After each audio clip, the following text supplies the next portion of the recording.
Hello, you guys. How is everybody doing? Oh, y'all, today was a long day, and I didn't do a video because I didn't have time to do a pre-recorded video. So I have to jump on here for a little to do about an hour and a half. What time is it? 7:30. Um, I can be on here until 9 o'clock. I'm waiting for everyone to get the Hey, Black Barbie.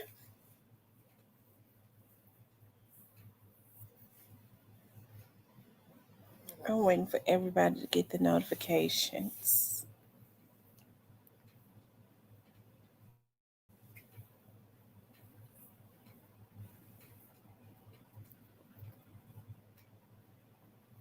Hey, Miss Shan.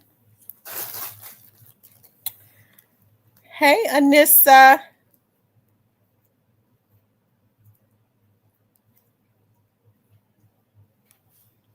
How is everybody doing?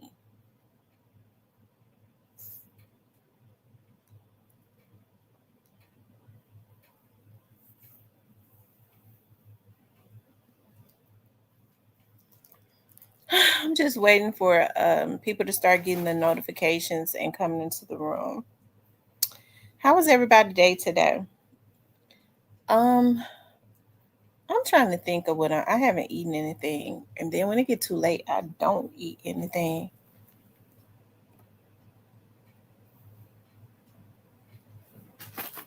Who was this sending me a message?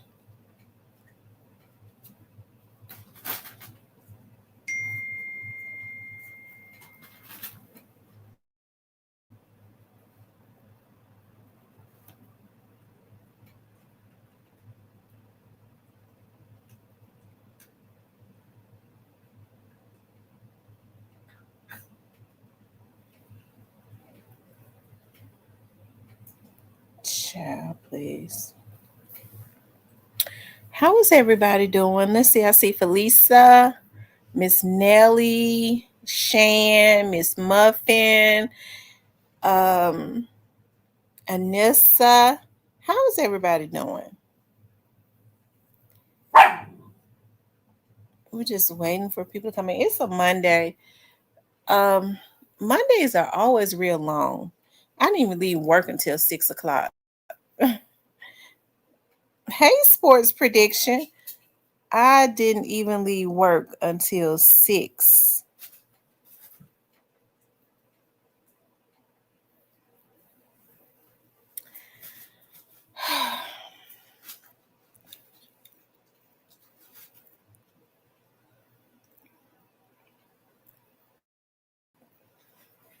And I got to get up early, do it all over again.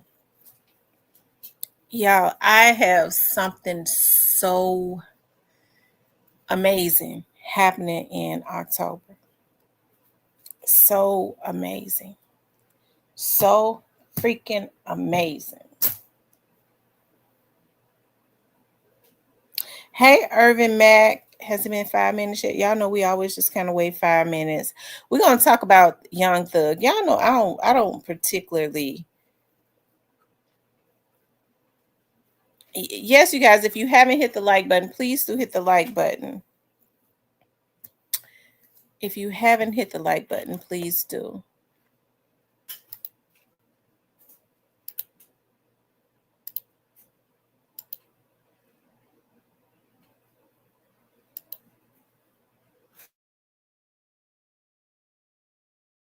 We're gonna talk about Shuga and Finesse, and we're gonna talk about Yo Gotti. Okay, we're gonna end it talking about Yo Gotti. Okay, y'all know how I do it. I want to talk about Young Thug pushes that being white is better. Now, y'all know I've never really been a real big Young Thug fan. I feel like Young Thug, I've always felt this from the time that Young Thug has come out. I don't even know what kind of music he's ever put out. It tells me he's supposed to be some type of gangster rapper, okay? Um, But I don't know. I did look at that trial. Okay, I remember when Young Thug first came out. He wore skirts. Okay, he wore dresses. And listen, I don't have anything against no man wearing no dresses. Okay, if that's what they want to do. Okay, but I felt like Young Thug was put out to push an agenda. Okay, I feel like the elites push certain artists. They put them out there to start fads, to push some type of agenda. Okay, somebody like Young Thug, when him and Baby was kissing in the mouth, and he was calling Baby my love and all of that, and he was wearing dresses. Okay, I feel like that was his agenda. That's the agenda that they had given him.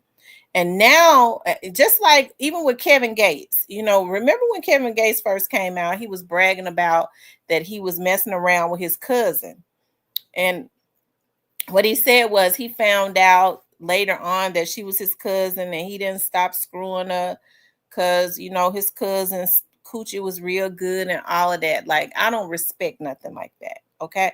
So I feel like they had him pushing an agenda that incest was cool because, they already trying to make it legal. Okay. So what they do is they go in the slums. I'm talking about like in the hoods, where they know that a lot of these folks are suffering and struggling, and they'll do anything for some money.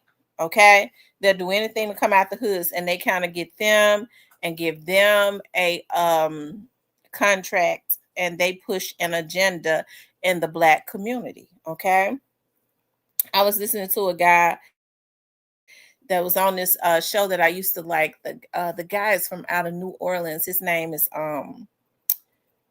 He used to be with Master P. Um, Damn, I used to always love that show.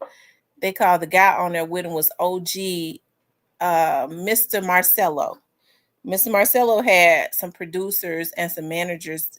This two guy Fee and another guy that was on there that actually discovered Lil Wayne, and they was just kind of dropping game. He was like, the thing about it is, those that question the contracts. I mean, if you got questions about a contract, you want to go get your lawyers and stuff. We ain't gonna even give it to you. He said that's why you see a lot of people, in the industry that's not really talented because they don't really question what the contracts are, what people put in front of them. They just kind of want the opportunity, right? Which is messed up. Okay. What's up, Diane? What's up, positive vibes, Tamarian? Not OG Murder. OG Murder, my dude, though. I like OG Murder.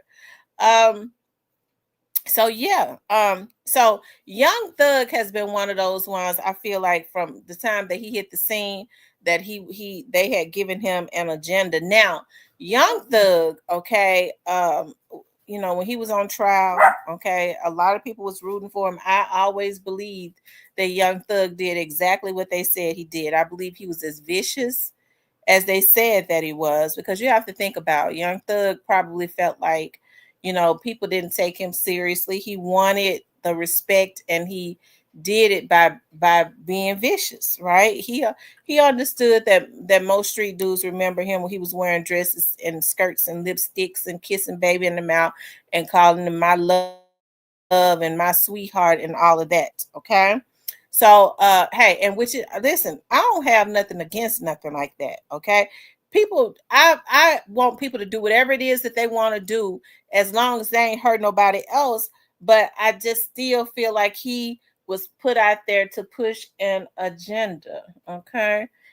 They wanted to feminize what was considered masculinity as it relates to especially black rappers, which is why I don't give a damn about Puffy. They could keep him for 100 years as far as I'm concerned, because I think he was given that agenda, which is why um to emasculate, if I'm saying it right, emasculate so many, black men either. And I don't, understand why these men did it. Okay.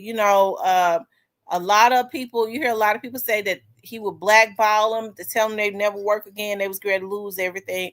So I guess they felt like they did what they had to do. I don't know. Okay.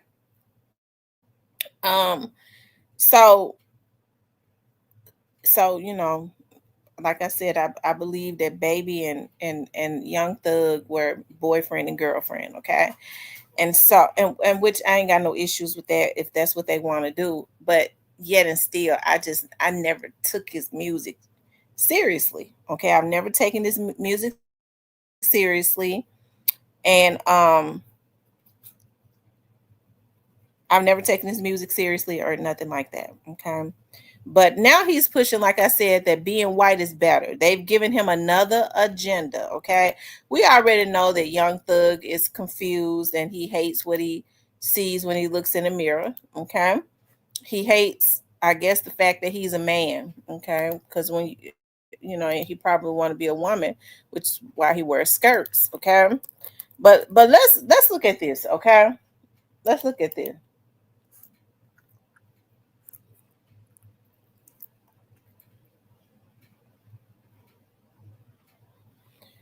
It says Young Thug promotes wearing white face. He's telling folks if you want to make it in the industry, you need to wear a white face. Okay. Y'all see him, he's still ugly. Okay. Lord forgive me for saying that, but I don't know what else to say. It says rapper Young Thug shocked his fans by urging black people to wear white face. Thugger wears white face and blue contacts on the cover of his fourth studio album, UY Scott Studio, I guess. In the post on Instagram, he wrote, "If you want to be the biggest, go white." He also posted a montage of fellow rappers wearing white face. Okay. Y'all, he made all these folks here white. Okay. It says black men feared this new trend would catch on amongst no black women feared that this new trend would catch on amongst black men who view whiteface as a way to give them an advantage in a racist society. Earlier this month, social media comedian Drewski wore elaborate whiteface makeup to portray a NASCAR fan. Okay. So this is him right here. Okay.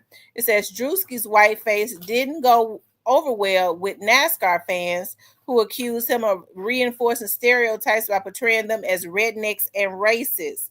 But the skit went viral, earning over 70 million views.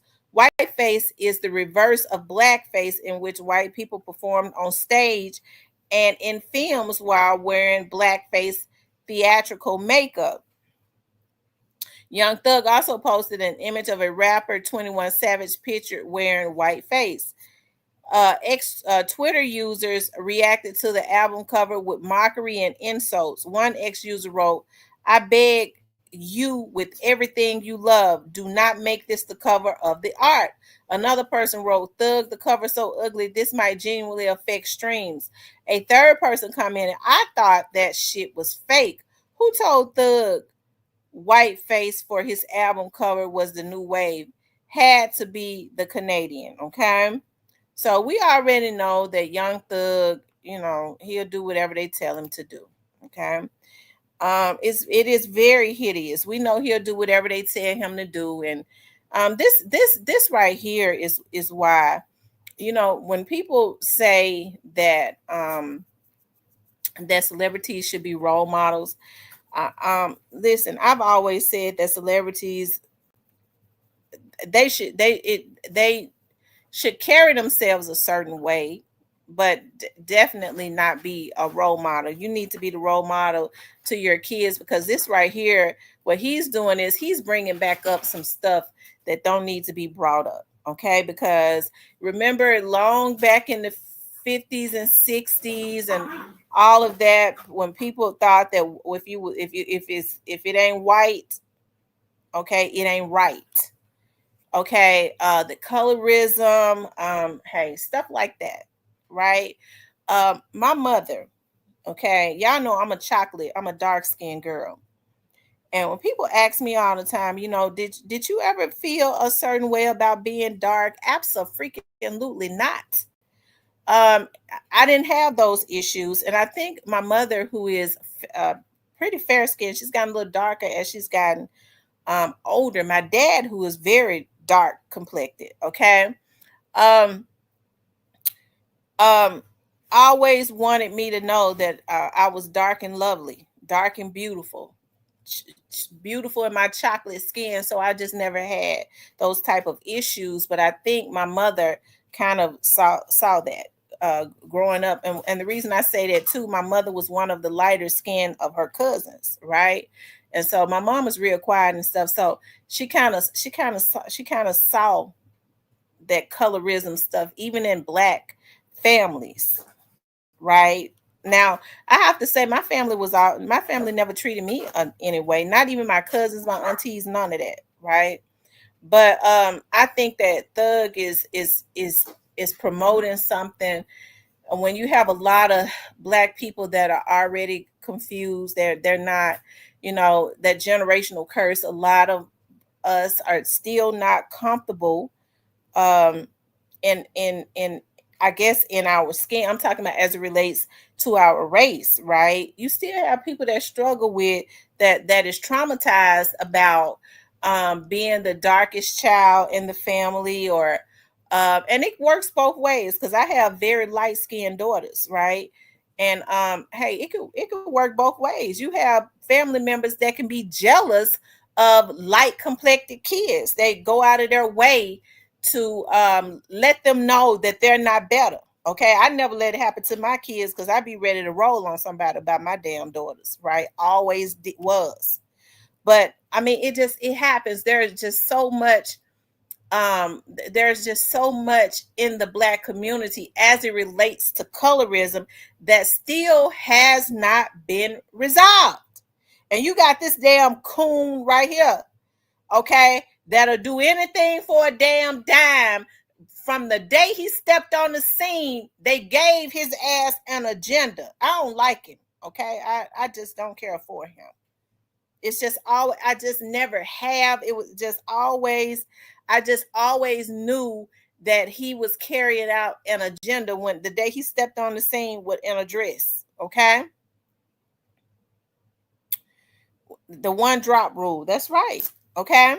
So hey, Yam, and listen, I don't have anything against people who have alternative lifestyles. Let me get that straight.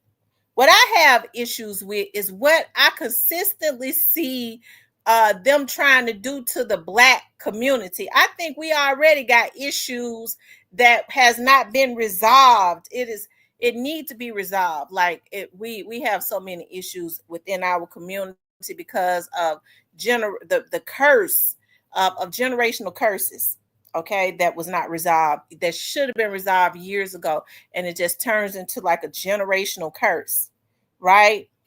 But then what they do is they go and get black folks. Is to me, it is definitely a what's the word, a betrayal to our community when I see black people uh that's able to be bought off to what's the word that I'm looking for, to continue certain things in our community, knowing what our ancestors and stuff went through, knowing what we still go through in our community. Okay, I'm harder on the black people that sells out. They know what it's like. It's not like they haven't seen what their mothers and fathers and aunties and uncles or even them. And then you able to take a damn dime and continue on this thing that we all need to get together and come up with some type of resolution to end the generational curses. But they'll put a damn fool out there like this to continue on this stuff. I ain't studying him. As a matter of fact, I wish. Don't get me started to talking about him. Okay. Anyways, y'all see what he doing. Okay. Hey, Memphis 10. It's extremely vague that colorism still. Listen, it is so messed up. And then the thing about it is it gets me with black people. Okay. But like I said, a lot of black people hate what they see when they look in the mirror, right? A lot of our community hate what they see when they look in the mirror. They don't understand that their chocolate skin is beautiful, and that you see people, I see black people that want to be, they bleach their skin, they want to be lighter complected, but you got people in the white community that are getting tans and paying thousands of dollars to darken their skin. A lot of people want what we have. Do they know how much melanin goes for? It's true. When they talk about the darker the berry, the sweeter the juice. Now the darker the berry, I mean, that melanin goes for more. So God equipped us with something. It's a damn shame that you don't hear a lot of the leaders trying to educate on that. They want to try to teach us how to be bulldogs and keep us emotional and all of that. Listen, start teaching about how, really teaching about what being black means, what being black is, and black is beautiful. Okay. But unfortunately, a lot of people don't know that. I hear a lot of young women say, men, they don't like dark skinned women. Well, hell, that ain't the damn man for you, because it's a lot of men that love dark skinned women. Okay. So I think the way that I ain't never had no issues with getting no man. Okay. So I think the way that a lot of people in our community, and like I said, I think it's just like a generational curse. I see that they put, sometimes they do documentaries and you have women on there crying and stuff. I always just thought I was ugly. I was told that I was ugly because I can't help that I got this dark skin.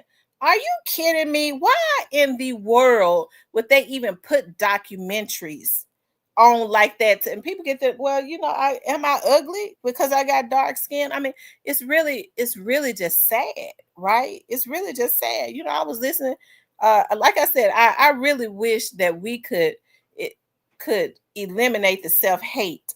Even now, back then, there was a lot of self-hate because of what they went through. I remember my grandma said, when I asked her, my grandmother was born in the 40s. She's passed on now. My grandmother that helped to raise me, my mother's mom, she was born in the 40s. And I asked her, I said, Mama, I used to call her Mama too. I said, Mama, I said, when you all were growing up in Mississippi, I said, how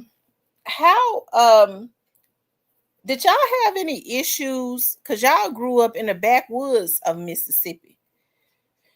She said, no, we ain't had no issues with black or with white people. We knew to keep our eyes down and to say yes sir and no ma'am. As if I know it was a survival, right? She talked about though how my great grandfather, who was born in 1900, he was a hard working man. He helped to raise all of his kids, all 14 of them, and his grandkids. He was even around until I was a teenager when he passed away. Okay, right. It was a survival mechanism. And my grandma talked about what we all called him Daddy. With Daddy being born in 1900, he saw some things that some white people had did to his mama and daddy. And she said he was always just so afraid of white people. She said he was so afraid of white people. She said that he would always tell them, like when they were out, make sure you do this, make sure you don't make the white people mad, because he had seen some vicious stuff. You talking about 1900. So he saw a lot of stuff, and daddy didn't die until 1993. So he was about 93 years old when he passed away, right? He kind of got pneumonia, his lungs couldn't fight, but he was always just happy and smiling and just a really, I always remembered him, and he was just I loved him, but it's a damn shame that we still see a lot of, like, they was taught They was made to believe that. They had to believe that white was better. Okay? But I'm trying to understand what's going on in when we know better now.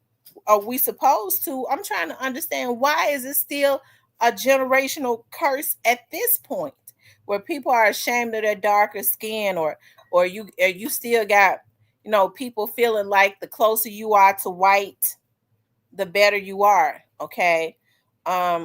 It's Hey, I don't really understand it. I don't really um I don't understand it myself. The murder rates back then was insane, and it was about one third of the population, if not less, than what we have today. Yeah, yeah. I get to thinking about, I love to read about, y'all know I'm all into Black history, and if you get the opportunity, there are some videos on YouTube, some old videos, old footages of when they were able to, like, maybe back in the 40s or something like that, they was able to get audio of kids that had been slaves. They abolished slavery, and but they would still remember living on the plantation. And I remember listening to one of the audios, and the lady was like, I was a little kid, I was a little girl, and master came to us and said, we free. But they had been free for a long time, and they did not tell. They wanted to keep them working for free. So a lot of slaves didn't even know that they were free, because their masters did not tell them, because they wanted to keep them working. And she said, they just told us we could go, and they just let us loose like cattle. We didn't have nowhere to go, nothing. Mama didn't know what we were gonna do. And some, even though they were free, because they had no survival skills, they was used to staying on the slave farm, staying on the plantation, they opted to stay slaves. They didn't want to leave the slave farm, because they were so used to the master. They didn't have any survival skills. They had beat them and made them fearful, sold their husbands off, sold a lot of their children off. Mentally, a lot of slaves and stuff was messed up. I think it's a darn shame. I kind of get emotional when I get to, but I love to read about history. That's why I'm so happy I'm taking African American history. It's one of the electives that I'm taking now, since I'm back in school. But it is very sad to me, knowing what our ancestors went through, and they had to go through it. I'm trying to understand what's wrong with these stupid motherfuckers now. And Lord, excuse my French, but y'all know I gets mad. Y'all know I have a tantrum. Okay. Whereas we hate what we see when we look in the mirror, got a crabs in a bucket mentality. Still think the closer you are to white, the better you are. Okay. And it's really sad. Y'all excuse me. That just kind of came up. I ain't talking about y'all. I'm just saying some of these ignorant folks, because it's a lot of people that are just real ignorant. Okay. They truly don't care to learn anything about their history. But y'all, it's our community needs some repair. Okay. Our community needs some repair. I promise um, that it does. And when I see people like Young Thug that pushes an agenda of the elites, no type of pride, no, totally disregard what your ancestors went through. You damn cuckabug head. I didn't give a damn. I was watching the trial because I really was hoping they had convicted him. Okay, because I already knew he did everything that they said he did. Okay, but he got off. And now he has to try and build his account back up. And he's really going to push the agenda of the elites. People like Young Thug and Puffy and some of the rest of them, we can do without in our community. Okay. Because you got a lot of misguided people who ain't never had nobody to teach them no self-worth. They don't know anything about nothing. And so they look up to pieces of shit like this. Okay. So Young Thug ought to be ashamed of himself. But I mean, anytime you step out on the scene wearing skirts because they giving you an agenda, he'll do anything. Okay, he'll be pushing incest next. He gonna do whatever they tell him to do. Folks like him is dangerous to our community because they put him in front of the masses. Okay, no type of pride, no respect, nothing. It's really sad. Okay, it really is. It's really sad. So I guess I shouldn't be I guess I guess I shouldn't be surprised. Okay. I guess I shouldn't be surprised, Young Thug. When I get to thinking about some of the books and stuff that I read and some of the documentaries that I've looked at where we had strong African men that was brought from Africa, and they was brought and they worked hard, and then you had the slave masters that would be looking at the mandingos and their physiques and their glistening, their chocolate skin glistening like new money, just beautiful. And then they would whip them and break their spirit and tie them down and anally and sodomize them, okay, and make their wives watch or break their spirit by raping their wives or their little children. They didn't just stop at the wives, they would rape the babies, the little girls in front of them. And you got this bitch right here that would do anything for a dime. He ain't the only one. A lot of these black cuckabug heads doing anything for a dime or a dollar. Okay? No sense of pride or nothing. I hope they keep Puff in jail. Okay? We could do without him. His agenda was to make sure that he annihilated the black man. You give me your butt or you gets no job. Okay, I'm gonna make sure you lose everything. I don't give a damn about him. Every black person that Puffy had on his damn record label, ain't none of them really get rich.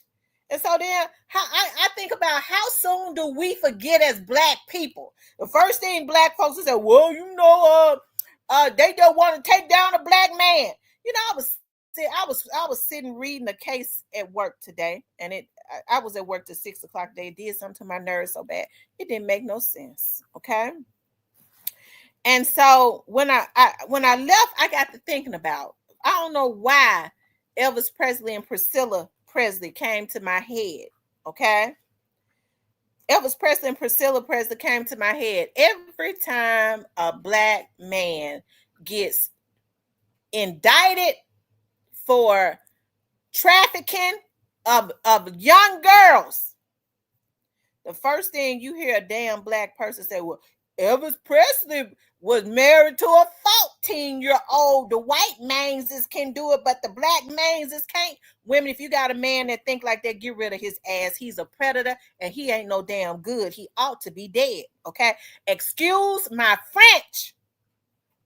I'm sick of these damn folks and getting called out for what they do. Everybody want a pacifier in their mouth. They don't want to know no truth. They don't want nobody to tell them nothing. Everybody get their damn feelings hurt. So I get tired of folks feeling like just because the white man did it, then it's supposed to be okay. Why the white mans can rape kids and we can't rape them? That comes out of a black person's mouth every time it happens. Elvis Presley was married to Priscilla. Why he can marry a baby and I can't marry one? They want to lock the black man up. That's a damn disgrace to our race. Okay? I get tired of black folks feeling like just because the white folks do it, whether it's good or bad, we supposed to follow that. Well, the white folks did, so it must be right, because I'm a damn coon. Okay? It's a darn shame. It's a darn shame.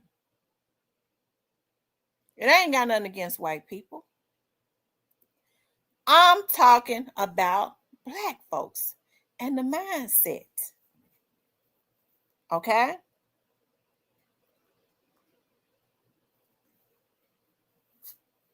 And so they put these damn people like Young Thug out there,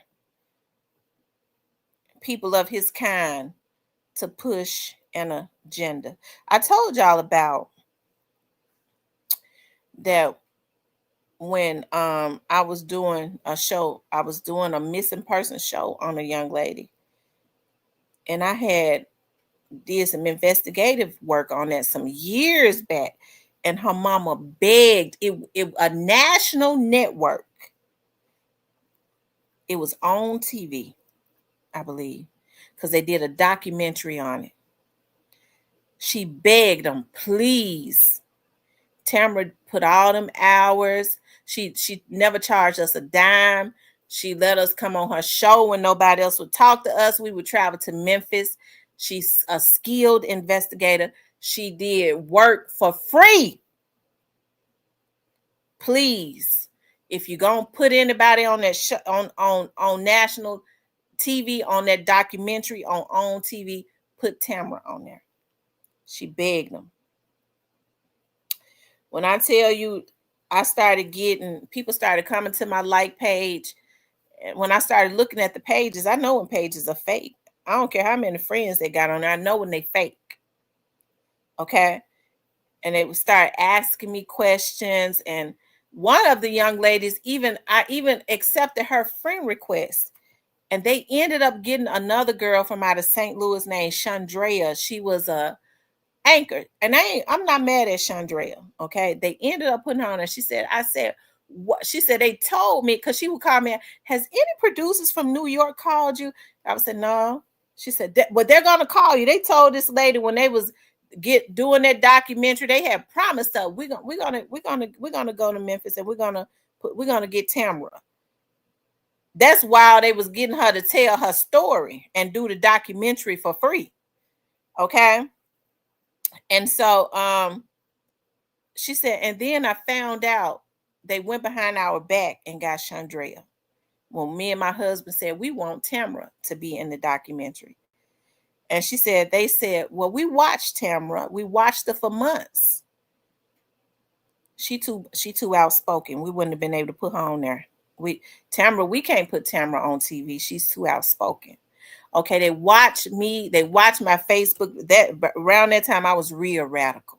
Okay, but I wasn't speaking nothing but the truth.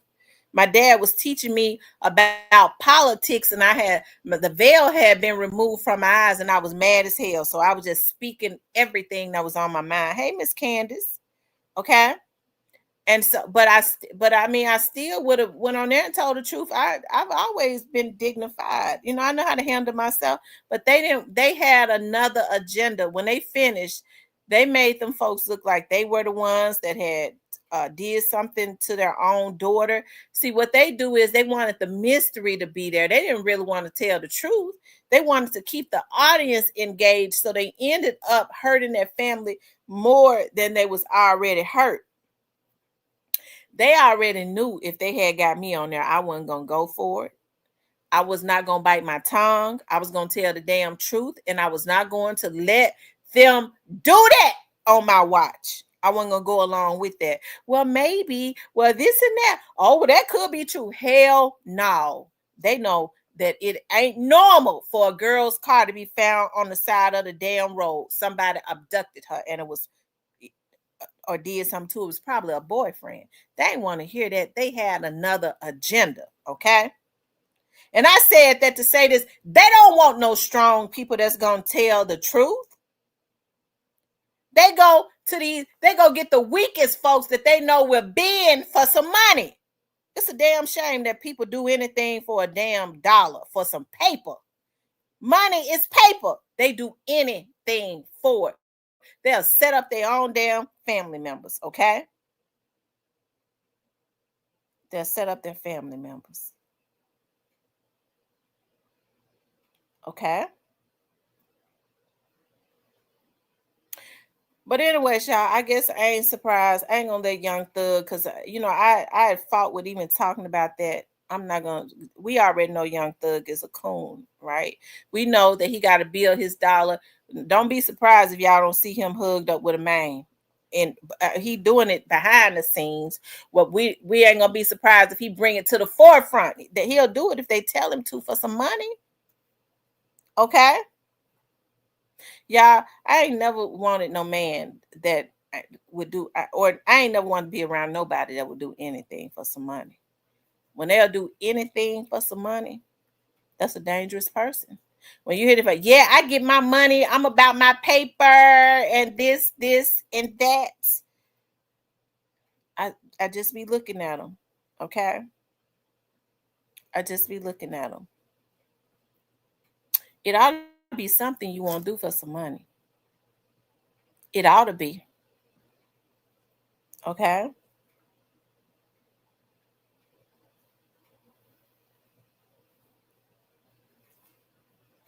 that's right.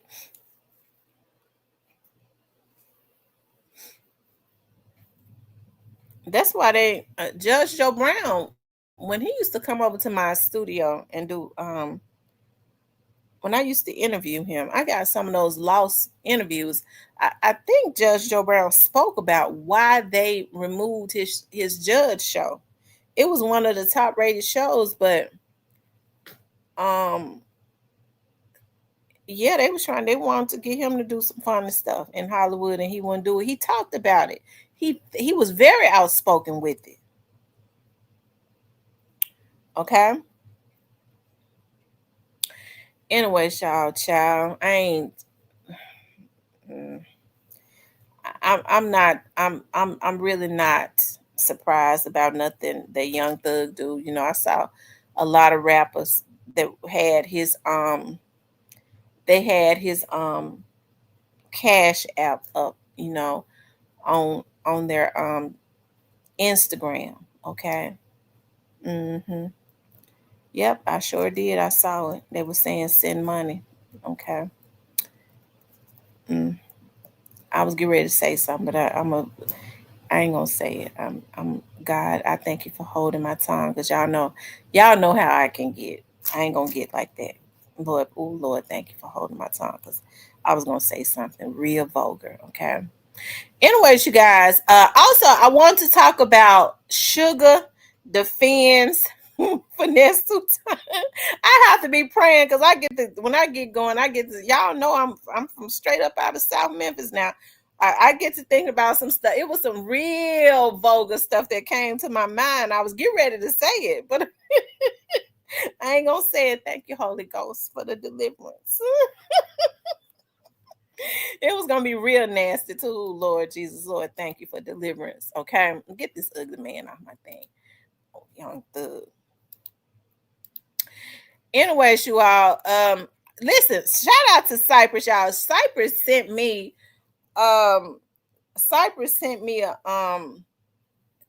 a response that Sugar made. Okay, we already know that Sugar rides for Finesse 2 times, even though he makes her look crazy all of the time. Okay, and y'all, this is another thing, because women were never made to be doormats. She get to talking about how her grandmama raised her to make sure she do this and that for a man that's a provider. Listen, I was raised that way too, but I was not raised to be a doormat. Okay. I think all of us women appreciate men that understand what their roles are in the household, that is to be a provider and a protector and all of that. And we want to, those that are providers and protectors and take care of their women and children and family. Of course, we're taught to make sure they protect us, and we protect their hearts. Okay, that's what we do. We protect our hearts. But it not the type. I don't know not what Sugar talking about. Okay, Finesse 2 times has made Sugar look bad constantly on a national level. That's not being a protector. Okay, you don't make your woman look bad like that. Okay, I want to read to y'all Shout out to Cypress. He sent me this. He sent me this when I was at work today, child. Where my phone at? Oh, here it is right here. Let me see. Shout out to Cypress. Cypress, we want me to read this stuff on Finesse to her. And here's the thing about it. I like Finesse music. Um, Here it is right here. Shuga said, I have to make it big.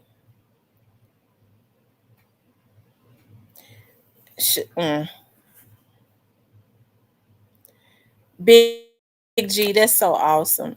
That's so awesome. I love it when I hear men say that. Man, what I do, I go so hard. I go hard for my wife and my kids. I love that. Oh my God, I do. That's so awesome. Sugar says, yeah, I'm reading it just like she said it. She said, hey, that's what she said. Hey. Yeah, I know that's what the okay, don't okay. Anyways, because I don't want to make nobody mad that be saying that. Okay. She said, hey, he ain't talking about his sugar mama. He talking to the girl up there from the South, baby. My grandma taught me how to treat my man that provide and protect. That nigga get them feet rubbed, get that back rubbed soon as he walked through the door. Whatever I was doing, gotta wait. I asked him about everything besides the street stuff he do. I can tell you his favorite everything. I can tell you when this ninja got to go take a shit. I can tell you when he wants me to know what's wrong with him without him saying it. And that's why he back at home. And her 30 minutes up. I just be sitting pretty because this is the best he gonna get for this ninja, and I'ma make sure he know that. So he had left her for a girl up in Chicago, South Side. That's where he was at. Wow, and she said she sat at home sitting pretty because she already knew the girl wasn't gonna rub his feet, wasn't gonna let him disrespect her on a national level. Um, I mean, it ain't nothing wrong with rubbing your man feet, especially when he good to you. But he got to be more than a provider. He ain't protecting her because he makes her look like a damn fool. So she don't know what protect means, right? Anytime you pregnant, you about to deliver a baby, and you got a man having you to get in the midst of some stuff with him and another man. When they jump that barber, he sends Sugar to confront him. How is he protecting her? Sugar needs some help. Okay, so we already know he had her to put that out because Finesse two times is the biggest fan of the show too. And but hey, I was one of the ones that went hard for Finesse when he got out. When folks was wanting to talk about him, I said y'all can't come up in here talking about Finesse. That was before I ever even found out he was CC. That's my first cousin. That's before I found out he was her baby daddy. Okay. I ain't know that till my little sister said, "You be talking about Finesse, that CC baby daddy." I said, "Who was CC?" She said, "Our first cousin CC." I said, "Hell, I didn't know." But I was I had a lot of hopes for Finesse, and he's still talented. Finesse is a damn fool. But Sugar is more of a fool than Finesse. Sugar is an embarrassment to us women. Okay? Because she said whatever she doing gotta stop. And then you hear Finesse two times, sister, get on there and say they went up to there and Sugar don't like to take showers. Okay? Okay, she said Sugar and them don't like the Sugar stays so depressed. She stays and she don't come out for showers. Okay, so we know they put that was just damage control or whatever. And I guess she let Finesse know she going against her mama because her mama just got on there and tried to defend her. So really, what she doing is she going against her mother, and she sit up and talk about everything that she do for Finesse, but she ain't even got her kids. How is she gonna get on there and talk about anything I do gotta wait? Because when he walked through that door, when lady, your mama raising all your kids. Somebody need to give this young lady an intervention. When she talk about what her grandma taught her, I'm sure her grandmama didn't teach her that. Her grandmama didn't teach her to go cater to a man while her mama take care of her kids.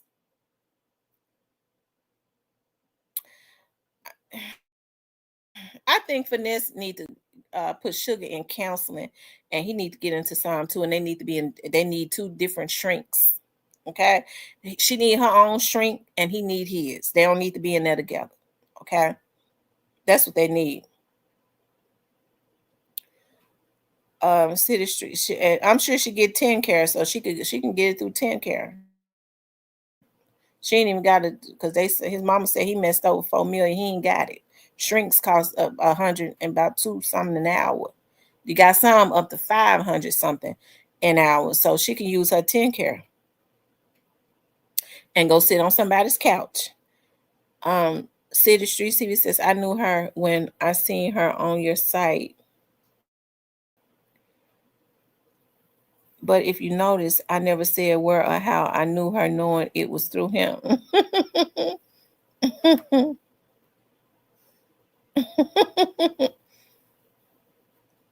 She makes it hard on it. I'm telling you, she make it hard. I mean, yes, Finesse is gonna go back to her because ain't no woman gonna put up with Finesse doing. Shuga feel like if I take everything, she's if I just annihilate my self-esteem. I'm trying to figure out what is she hoping to get. I know she don't love him. You can't love nobody that mistreats you. I don't like nobody that ever think that they gonna mistreat me. I don't be liking them. I don't fake with them. I don't want to be cool with you. No, we can't make up. I don't want nothing to do with you. I don't like you, and I don't hide it.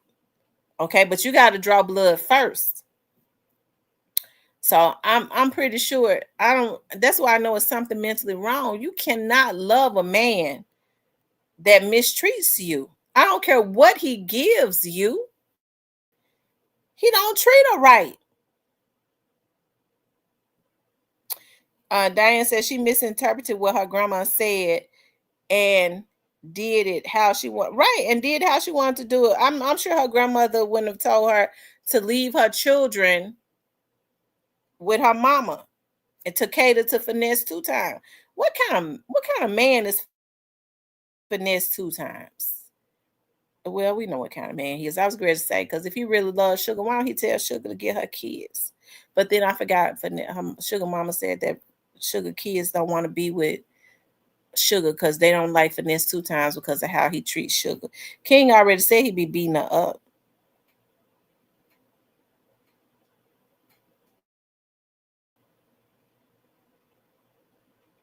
Finesse 2 times he gonna always stay with somebody like Sugar because he needs somebody he can control. Because he don't know he know what Sugar gonna do when he get on them Percocets or whatever they call them, and he get high and start snorting, and he go and knock her over across the head. He already know what she gonna do. She gonna go and get in the closet and ball up.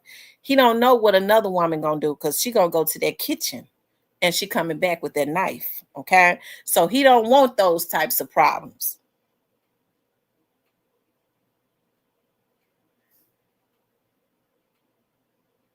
Okay, I really hate that a lot of women get it confused with if a man is taking care of them. They got the issues confused with he pay all the bills. Yeah, but he controlling. He's mean. He's low down. He mistreats you. He does mean things to you. Yeah, but he's a provider though. You're a good man. Being a provider don't equate to being a good man. Not if he does not have, not if he's mean and low down.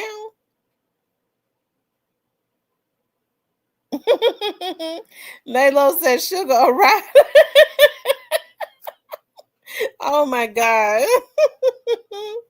Lord have mercy. Oh, I don't think so, Laylo. I don't think so. I think Sugar needs some help. I think she needs some help. And I Finesse needs some too.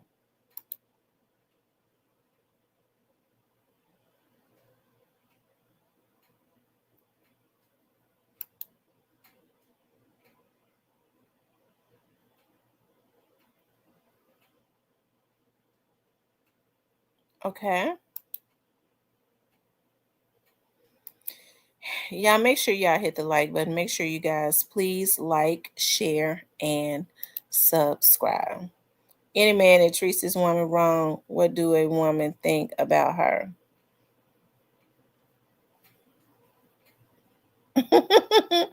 He said any man that treats his woman wrong, what do a woman think about her? That she need to get some self-esteem and get away from the situation. People don't have to deal with folks being mean to them. I don't like mean people. I don't like mean people. I might be a lot of things, but I'm not mean. I'm not mean spirited. Now, if you do something to me, I just ain't gonna mess with you. I ain't mean. I don't fool with you. But I don't like mean spirited people. I don't like moody folks either. If I'm not feeling myself, I don't be wanting to hurt people's feelings. What I'll do is I'll go spend some time by myself so that I don't be snappy and all of that. Okay, because I know we all have our ups and downs, but as far as being moody and nasty, I'm not. I don't like people like that. They change daily. You don't really know what you're gonna get. I'm gonna tell you what I don't like. Some days you could talk. You might talk to somebody and they go, yeah, so and so, yeah, and this and that, and then the next day you talk to them. Well, you know what? I don't. That you know what? I don't. That ain't got nothing to do with me because I don't. This and that. I don't like being in the midst of nothing. I don't. But you go, oh okay, okay. Then the next day they back on the same thing. Girl, what had happened with that? Nothing, bitch. I don't fool with you. That's what I listen. I talk to I talk to I let me see how many women that I talk to consistently.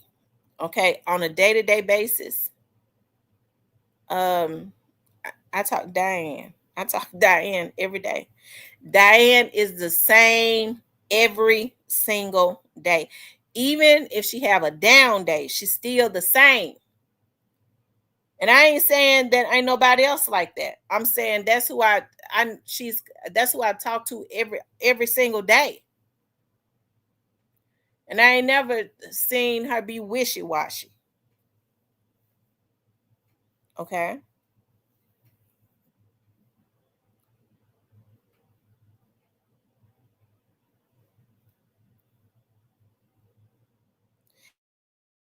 And you could tell just by talking to people when they wishy-washy. You could tell one time, okay, when you talk to them that they could be wishy-washy.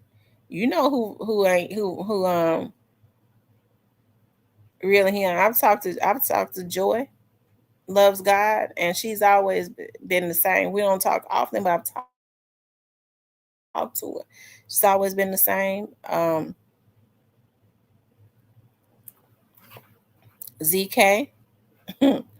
When I talk to M Rose, I already know M Rose will get down. M Rose, when I talked to M Rose once, the first time I talked to her, I said M Rose will get. She'll get. You already know who will get down. M Rose will get down, and I believe she'll get down every day. Now he can't handle a a real black woman because he don't want nobody that he knows is gonna fight back with him. He said Joy loves God, the sweetest woman in the world. Yeah, Joy loves God is very sweet. She is. She's very sweet. I've talked to all of my moderators though. Shan, um, Tyranny. All of my moderators are super cool. All of them are real cool. I've talked to all of them. I think I was, yeah, TB21, super cool.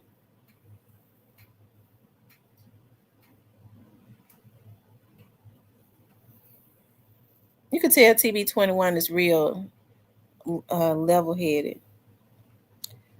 Um,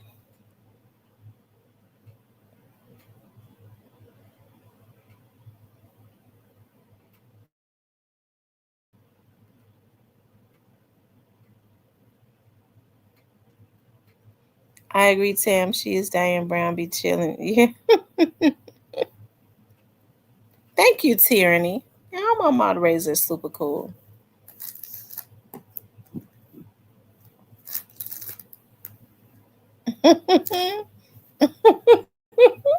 Listen, I be scared to tell ZK if I have an issue with somebody. I'm gonna block them. ZK be wanting to block them on every channel. She a moderator on her. I said, ZK, you can't do that now. ZK said to me, "Oh, I'm gonna block them. I'm gonna block them on. I'm gonna block them on all channels." I said, "You can't do that."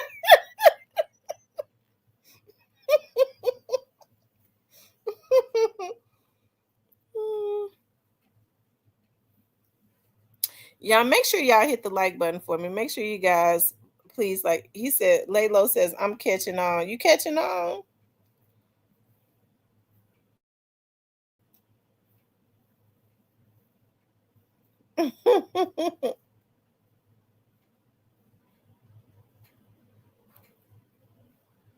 Hey, cooking.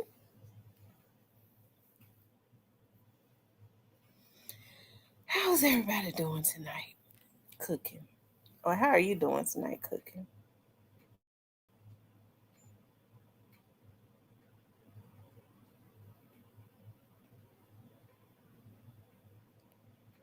I'm trying to understand. Oh, Lord. Hold on, y'all.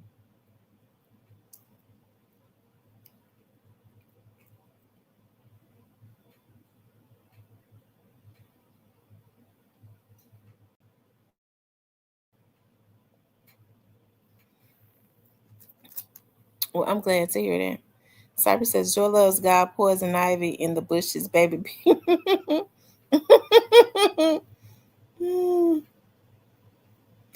Anyways, you guys, I wanted to talk about Yo Gotti. Okay. I wanted to talk about Yo Gotti. Okay. Yo Gotti is on a downward spiral. Okay. I was looking at Yo Gotti, and looking at some of his posts and stuff. And yeah, Yo Gotti is just really pitiful. Okay.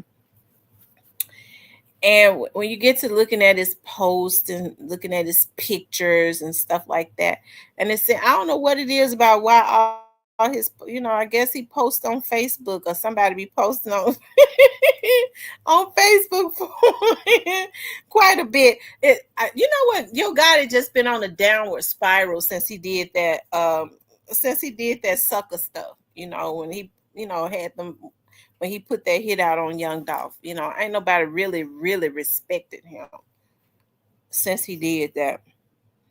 Okay.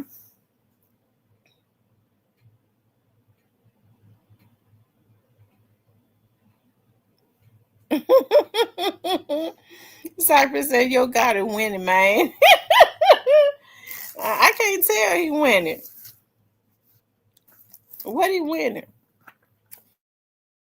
Paying for all those awards. And listen, I like Glorilla. I be hating it. I don't be wanting. I be hating to talk about Glorilla now because I do like Glorilla. That's a sister from out in Memphis. Okay, regardless to who she's signed to, I be wanting to support the sisters, and that's a young lady that's around the same age as my kids. Okay, but we already know got to be paying for them damn awards. Okay, but now Glorilla bumping now. Come on, well she bumping, but we know he pays for it. That's how he have to do it. Um, but she is talented enough. Okay, we have to. They faking it until they make it. Okay, she talented enough to go very far. Okay.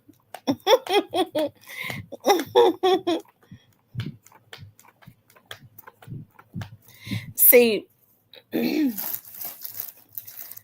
Gotti is a failure to Memphis. Okay.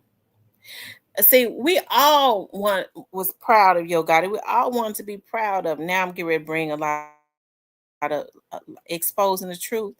5, 4, 3, 2, 1. See, exposing the truth ain't but you know what? Since Quit got off, exposing the truth ain't been in my chat since Orange Mound Quit got out. He used to stay in my chat. Okay, he probably in the bushes right now. I bring him out the bushes when I start talking about Gotti.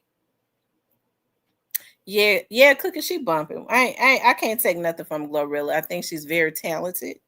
Okay, if she's a pretty girl, to me, she's a young lady that's doing her thing. Okay, we have to encourage the young ladies. Okay, when I throw shots, it ain't at Glorilla. I'm throwing them directly at Gotti. Okay, she's just become casualty of war. Okay. They said, Sipe, you ain't tired yet. Sipe still got his poster up talking about Yo Gotti the biggest. He got his poster up.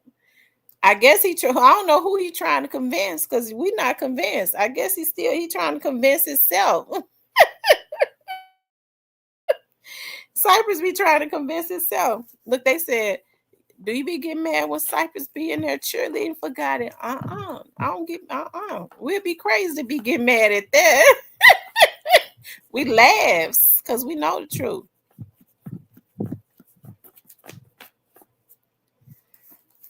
Oh yeah, I had one of them hot flashes. He said, where's little Rufus? Child. Gotti went over there to Dallas and started signing folks. I said, Lord, he done single-handedly destroyed the Memphis community by himself with his jealousy and his envious heart. He the reason that these dudes, when that stuff happened with young Dolph, okay, you saw a lot of these young men, whereas they were able to coexist before, because these boys, a lot of those boys like Moneybag, Kenny Money, Straight Drop, Key Glock, and all them kids and stuff grew up together, really. So Gotti and his crew single-handedly really helped to destroy Memphis and put a stain. Helped to put another blood stain on Memphis because of all of the talent, that's in Memphis. These young men are talented, they're hungry. But he should have did with his big blockhead. He could have been going and signing who he wanted to sign. Let young Dolph still be around to sign who he could and to be changing lives. But instead, he was just too jealous hearted, and he was to be constantly trying to kill a man. Okay, constantly having people try. That's a freak. He's a damn freak of nature. Anybody would have given up at some point. It goes to show that he's a damn freak of nature. Don't no damn real humans do no mess like that. Okay.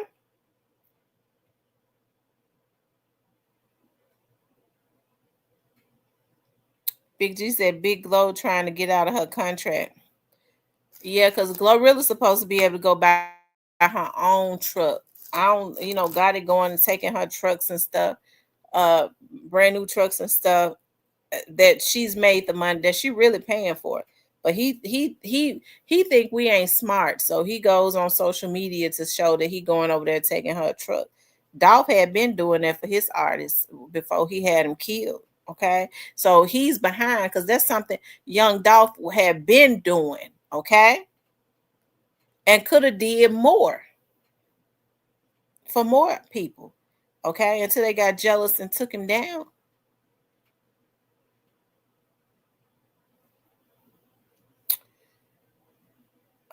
Block says, I think it's more of an octagon. Somebody called him pregnant head. We don't get mad at sight. We know he be needing his alkaline water when he talks like, okay, We already know Cypress be needing his alkaline water. And then he'll say, let me go to the store and get my alkaline water. He have to go get it once we start talking. Thank you, Ace, for the $9.99 super sticker. Ace been showing out. Thank you for supporting the channel. I even forgot to put up let me put up my thing. I appreciate that, Ace, so much.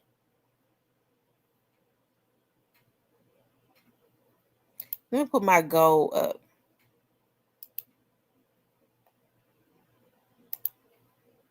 up. Um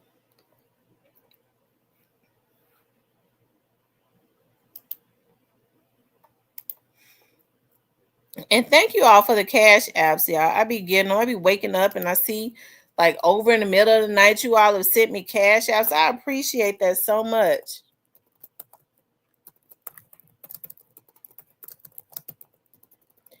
And don't y'all know I don't even get no notification on my cash app. Sometimes I just happen to look at it. If I be late sending you a heart or whatever, because sometimes it be 2-3 days before I look at that cash app. I go, oh my God, such and such sent me a cash app. Like this morning, I woke up, a couple people had sent me cash apps. I appreciate that. I just happened to look at it this morning because it was sitting next, my phone was sitting next to me. Thank you, Ace, for the $1.99 super sticker. Y'all make sure y'all hit the like button for me. Make sure you guys please like, share, and subscribe, okay? He don't know he's supposed to pay taxes, wages up that Cypress.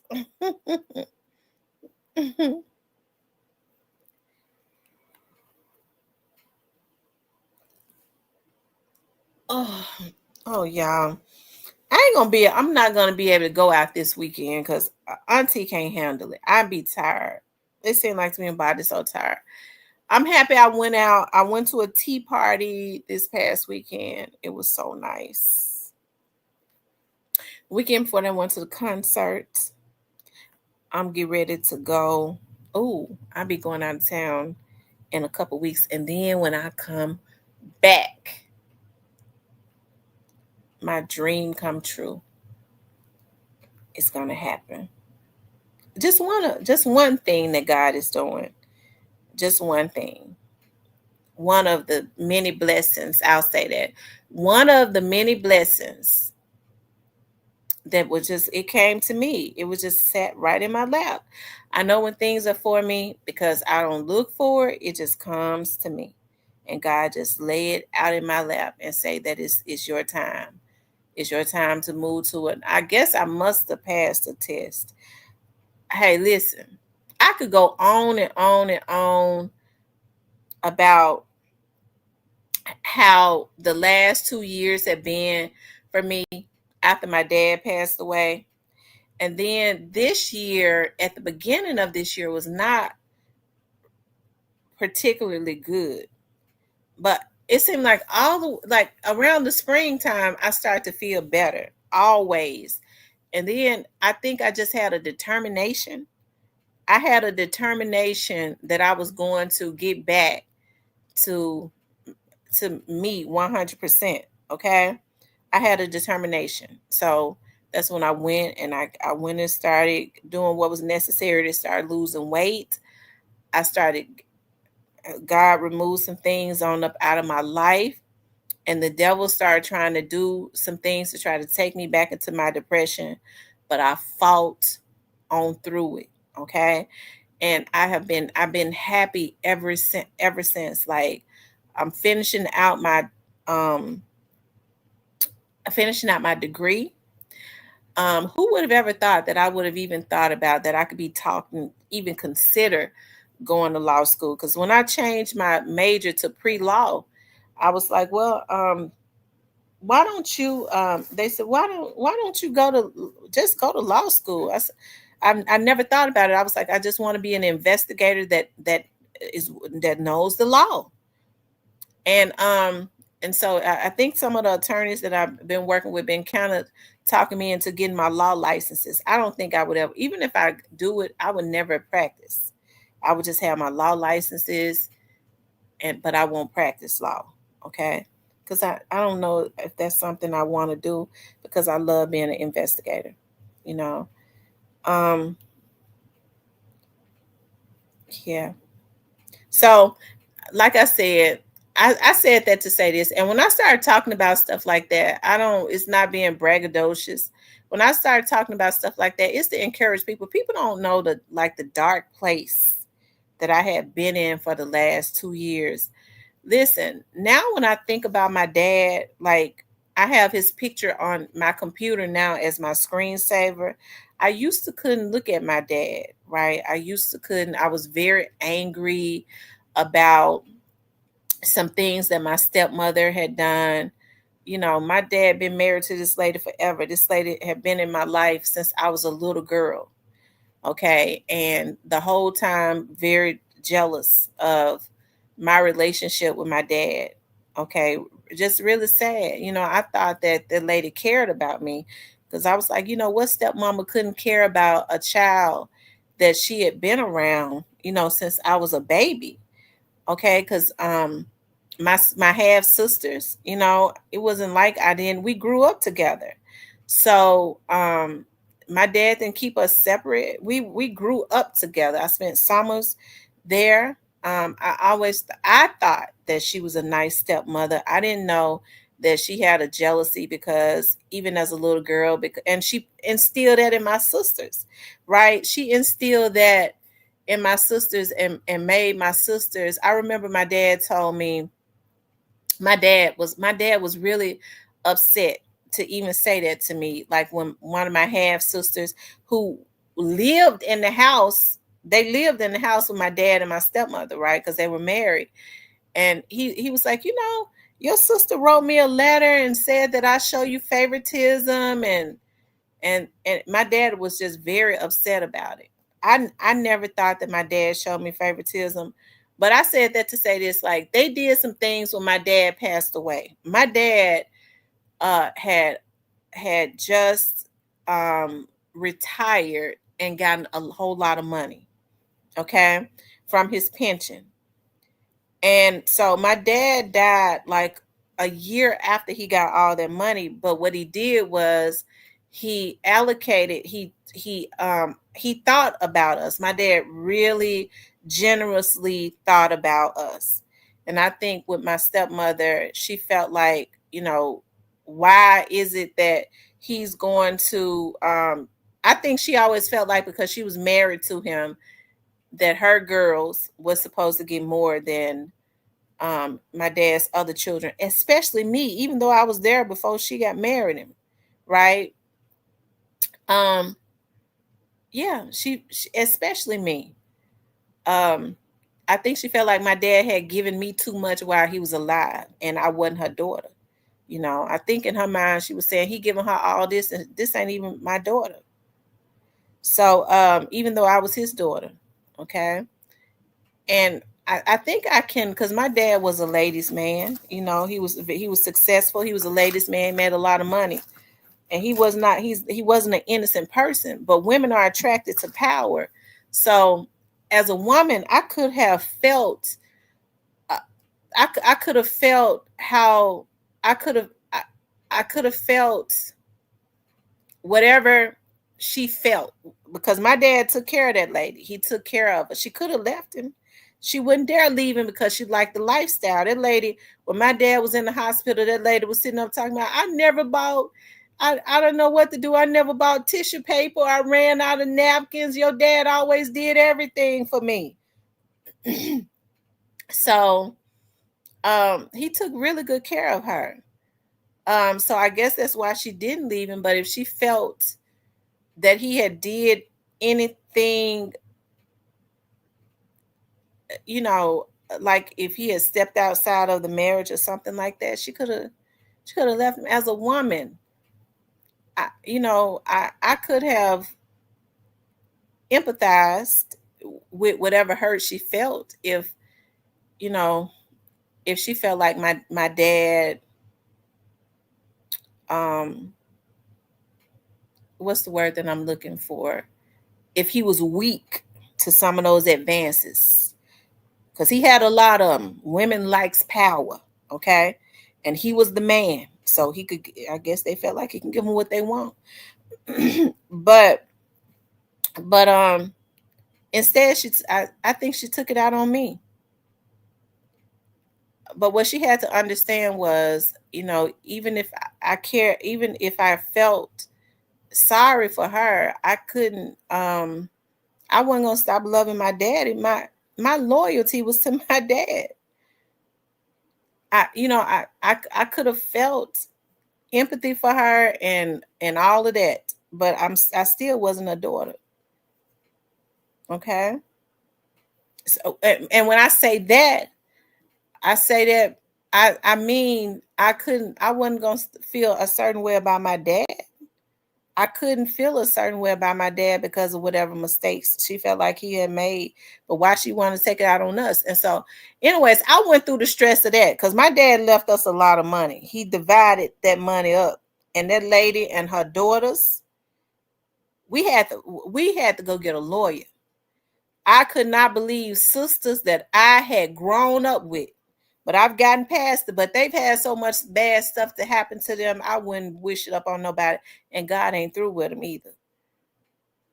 My dad had went and bought a museum, and I remember because I still got the videos when we was doing our TV show.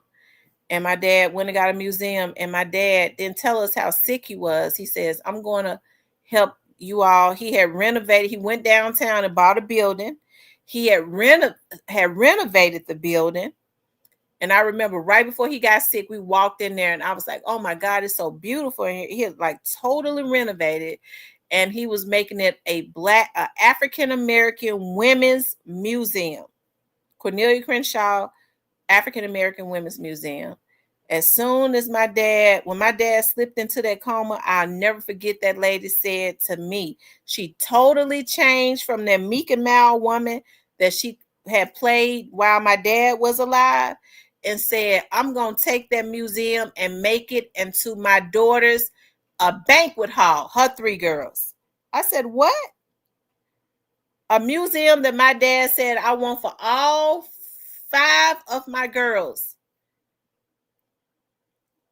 I want y'all to continue this legacy on. That's one of my last things that I want.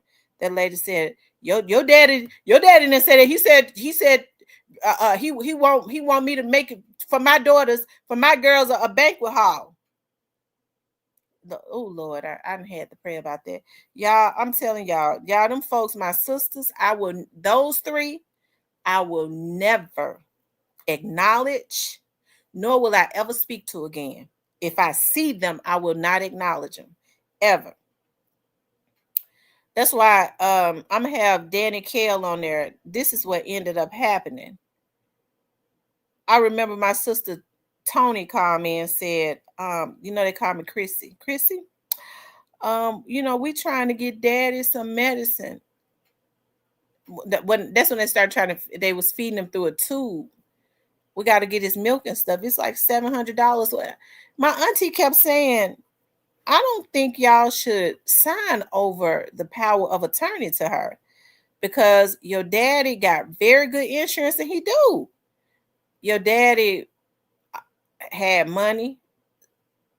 They weren't lacking anything. Okay." And what they wanted to do, when people get power of attorney, they're able to change wills. They'll change wills. They'll put their mother's names on bank accounts that your dad may have for all of his daughters. They did a lot of that stuff. And me being an investigator, I could not let it rest. I knew they had did something, because once they did it, they changed on us. We call ourselves, dad need his milk. Okay. Okay. Well, you go ahead and have power of attorney so you can do what is necessary to make sure our daddy is taken care of. He didn't have her mama's name on nothing. Okay. Yeah. Well, we're willing to do anything to make sure, because he was in the house with them, to make sure that it's easier for you all to be able. he had it where, I mean, we all had to make decisions, and me and my other sisters relinquished that being good. Believe in them. Okay. But they've had so much bad luck. We had went and got a lawyer, and I'll never forget that lawyer sat there. I remember, shout out to Danny Kale. He's a probate attorney and professor. He said, I'm gonna send you to the best lawyer. He's a good friend of mine that I know. And we went and sat there with that lawyer. That old man sat there with his legs crossed. And him and his paralegal was constantly going to get stuff. He started calling other lawyers. They had did so much shit to try and take that 75. My dad left us all $75,000 a piece. My dad had just got $1 million from his pension and left his wife the other $500,000. What kind of lady? What kind of woman is she? Lady, you get all that money plus his pension, and you want to see your girls and your grandgirls, your grandkids with everything, and you sitting up sick with both feet in the grave? Okay. But I didn't wish anything on her, but she lost both her sisters and a niece after that. The ones that was in her ear. I would never wish that up on anyone. That's why you have to pay for what you do. Okay. Me and my sisters was spending, we had to spend. My mama said, at the rate y'all going, but I was mad as hell. I said, I don't care if we break even. I'm not going to let them take what my daddy left me. I don't care how much we got to pay this lawyer. I was working it at that bonding company. Okay. I was leaving one job, going over to the damn bonding company so I could pay them damn lawyers. Okay, that's when y'all heard me. I was over at that bonding company to 2, 3 o'clock in the morning, bonding out folks, getting that paper to pay them lawyers. Because I'm an investigator myself. I saw what they did. They got the power of attorney that they think I wasn't gonna find out, and changed his paperwork. And that made me mad. Okay. We spent out a lot of money on them lawyers, but we got some justice. Okay. And just because they did that, they still gonna have to pay for it. Okay.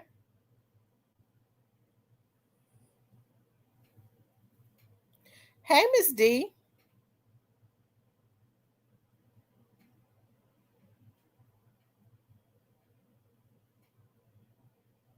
So I was stressed out going through that. I brought that up. I didn't even want to relive all that.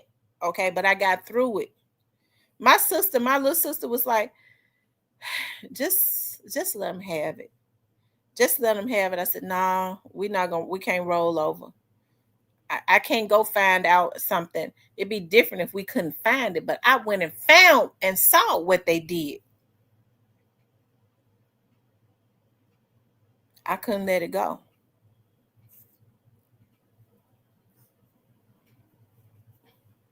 And so I got through that. Okay. Once I got through that, I started, I don't know. I remember I remember one day I got an inbox. Pastor Young, that's the mayor's brother. He said, why don't you come to church? Okay. He said, why don't you come to church? And just come back and visit. Because I had not even been to that church in a long time. So why don't you come and visit? I said, okay. And I went. I went to church. And as soon as Pastor Diane walked up to me, she walked up to me. She said, what's wrong? I've always loved them people. That's why I don't let nobody talk about Paul Young. Okay. I love them people. Them folks have helped me. Been before Paul Young ever became the mayor. She said, you need to come back to counseling. They helped me and counseled me when my grandmother passed. She said, you need to come back to counseling. It was them and my uncle, who was a pastor, that helped to start speaking life into me and pulling me out of that depressive stage that I was in. Okay, because I didn't want to bring my them dreams to fruition. Everything that my dad had taught me about politics and was preparing me for, I didn't want to do it without my dad, because he was my safety net. My dad was my funder. He was my safety net. My dad did everything as it relates to funding any dream that I had, right? So that's why when these folks talk about she a hoe, I ain't never had to be no motherfucking hoe. My daddy was my bank, and he had it. Okay. That's why you hear some of them politicians say, well, she always had a cockiness. I could have a cockiness because I didn't have to take nothing that I didn't want to take. Because my daddy told me, you ain't got to take that. And I didn't. And I still don't. Okay. And so, I got through that. And then I thought about, I want to go and finish. Y'all know I went, the enemy will send people into your life. God knew that, the devil knew that God was getting ready to bring me out of that depressive stage. So earlier this year, I got caught up with somebody while I was in my depressive stage that ended up being somebody that had plans probably on keeping me in that depressive stage. But I was really still, even in my depressive stage, I was still functioning. I still was strong minded. I had a strong mind. Okay.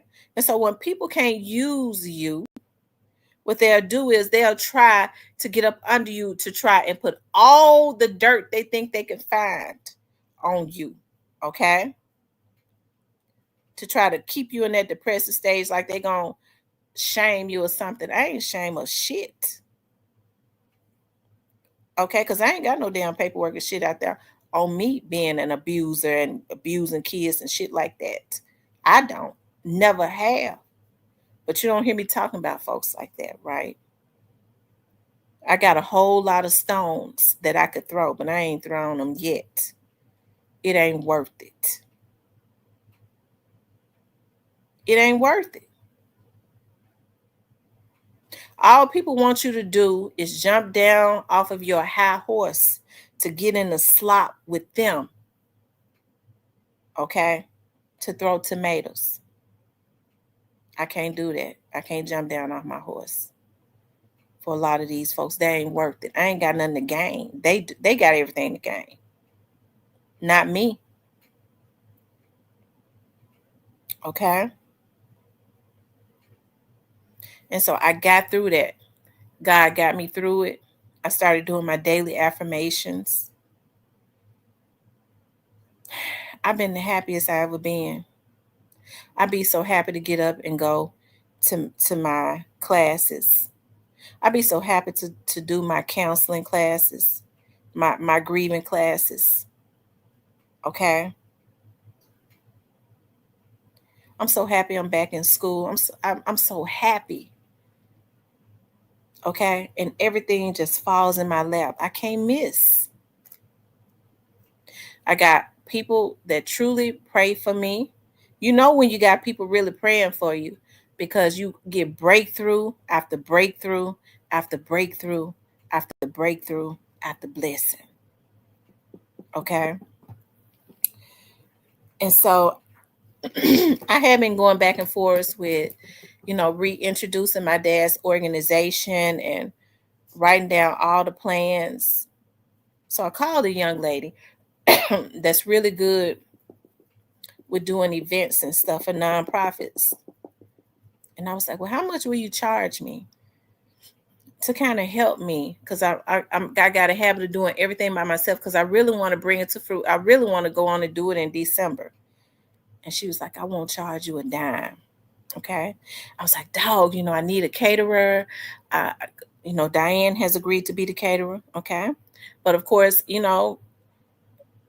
I pay people for their services. I was like, I got to pay a caterer, I got to pay a DJ, I got to pay. I'm thinking about all of this. I'm paying for the, where we're going to have the event at, and each and everybody that I have talked to. That's when you know things are meant to be. Of course, I'll come and speak. I'll come and speak. I'll come and do this. The mayor come and be one of the guest speakers. We'll donate money to your organization. Oh, well, how much you need? Oh, okay, well, we'll write you out a check for that. It's just been falling in my lap. And I feel like that's my dad saying, see, I told you to carry on my legacy. God says, if I give you the vision, I'll give you the provision. Okay. I got 4 sponsors already. Okay. And I was looking at that young man because I was like, dog, I really want to have somebody to sing at the event. I want a band there and I want them to sing. And then I look at Finesse 2 Times page and I see the little boy on there singing. And he was singing so good. I was like, I wonder if he's from Memphis. And then I get to looking at his page and stuff. I send his people an email, okay, to see how much his fee would be. The boy is from over there at Fairleigh. He went to Fairleigh High School. And he's from Memphis. Y'all know the little boy I was showing y'all. I need to see how much he charged, okay? Because I'm going to get me a sponsor, okay, to pay him. We're going to get him a sponsor to pay him because I got to get goodie bags. When I have events, I like to give away nice goodie bags. I want everybody to take something really nice home, okay? They said Miss D look like she can sing. Yeah, she do look like she can sing. She do. Thank you, Callie Sunshine 9. Yeah, he could sing like crazy. He could sing like crazy. Yeah, when I had my event before, this time I'm gonna have to get somebody to man the table for child. I don't even want to talk about it. But we had a whole lot of gifts with the logos on it. My dad sponsored the whole event. My dad sponsored the whole event. So I didn't even have to get out and ask nobody else to sponsor because my dad sponsored the whole thing. And I had a lot of nice gifts. Me and my dad got into it because I had a cake. I really wish I could find that news clip because I was looking at the cake. I tried to get this girl a chance, okay? Because I told her, I said, I want my pictures. I want Real Talk with Tamara with I got to take some more pictures and stuff too. I got to do my kids say it's time for a new season, mama. So I'm gonna do a photo shoot. But so I remember I was looking down at the cake at the event, and when I looked up my dad, they said that when I didn't even see the news media walk in, and when I looked up, the lady says, that gentleman over there told us to come and speak to you. Like they had all the cameras and stuff in my face. I didn't even know my dad had invited the media. But I think I could call the news media and look for that clip and have them look for that. Because I'm sure they got it in their archives because they did show it on all of the news stations. We did an event. We called it From Pain to Purpose. And I had no idea it was rainy. I didn't think a lot of people was going to get out. It was only standing room. All the young ladies from different organizations came out. But my dad had funded had given a lot of these organizations money. So there was no way they was going to miss an event that he had asked them to come to, So, yeah. So now I guess it'll be their time to return the favor too. I need to get a projector because I got some things I want to do. But I want to show y'all this. I got it all in my head. It's going to come to pass, though. I have it all figured out. Hold on for a second, y'all. I'm getting ready to show y'all.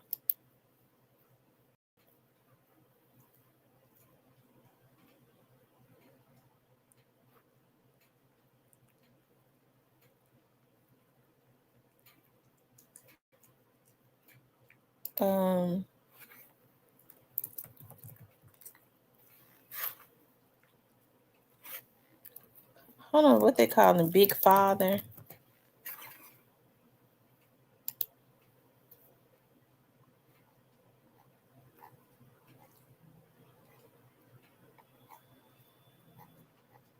I wonder what that means, Big Father.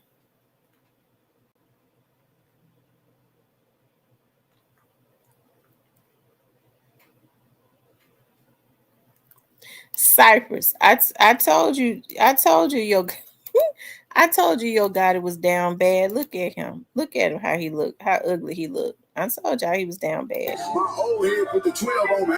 Oh Lord Jesus. Let's see. This is the young man right here, y'all. I'm gonna try to get to sing at the event. I raised a little sand. I might be tired later. Try to understand. That doesn't mean that you done something wrong. Oh, and just because when we have a little fight, I walk out the door, stay out all night. It doesn't mean that I won't be coming home. Oh, 'cause honey, I love you. I love you. Oh, what else can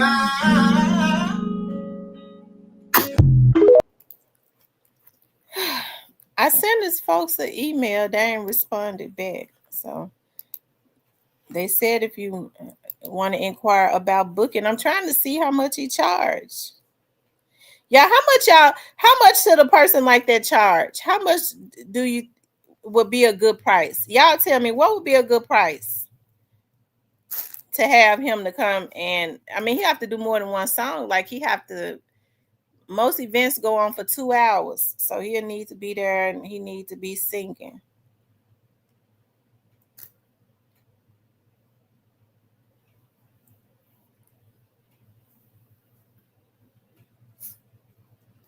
He'll be the entertainment.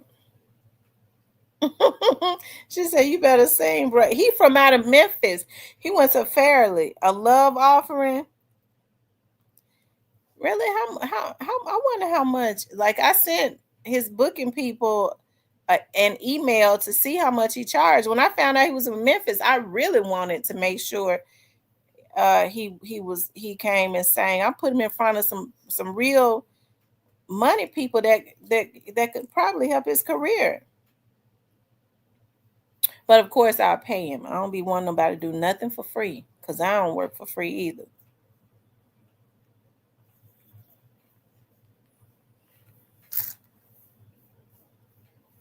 That boy singing good on. Yeah, we want him to come and be the entertainment.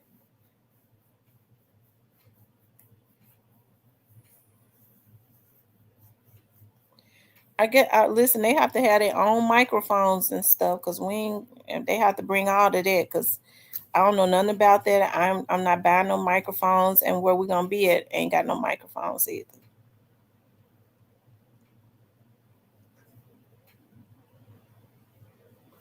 His name is, they call him EJ.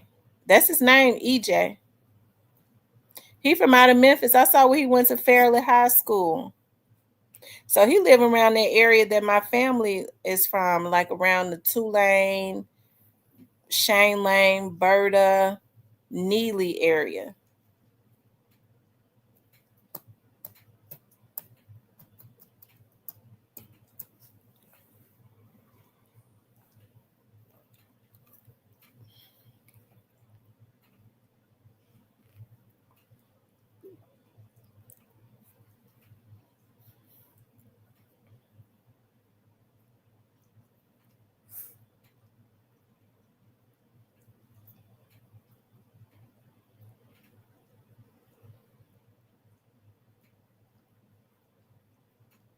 Yeah, that boy don't need no mic. No, he don't need no mic. I promise. Probably would start at 100, but he will probably charge extra if he has to bring all his equipment. Yeah, he'll have to bring his microphone and because I mean the banquet hall that I'm looking at having it at don't have no microphone. I mean, I think it's best he bring his own microphone because every microphone is not created equal because they be making noises and whining and ain't good, be cheap and all that.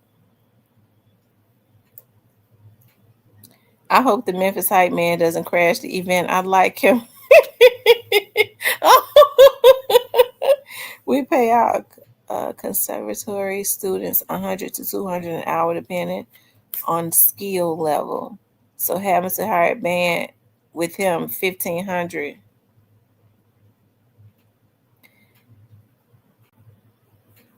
1,500. Is 1,500 bad? I was thinking more like 1,000, but is 1,500 bad? Maybe I don't think so. I can guess I go there to the fire department to see if they'll give me a donate, give me a check. I gotta hit the fire department up.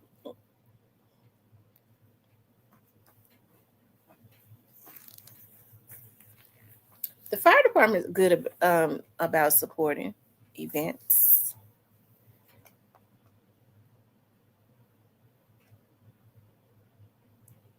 It said he ready for Chevy Records.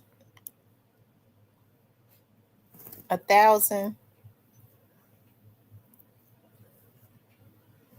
He a leader. He been and got booked. The mayor booking for his event, and as I hope he, as long as he professional and stuff, don't come up in there high.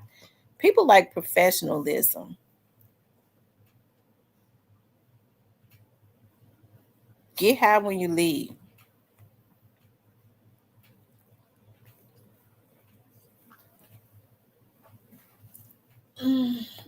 Oh Lord, y'all. Oh, I'm gonna be on for 15 more minutes. I got what time is it? It's 9 o'clock already.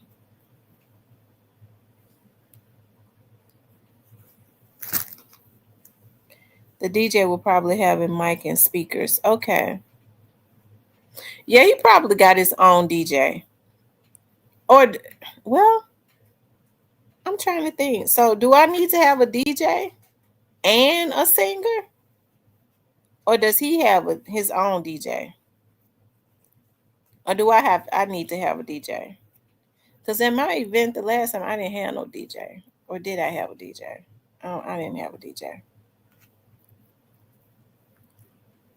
But I need a DJ this time.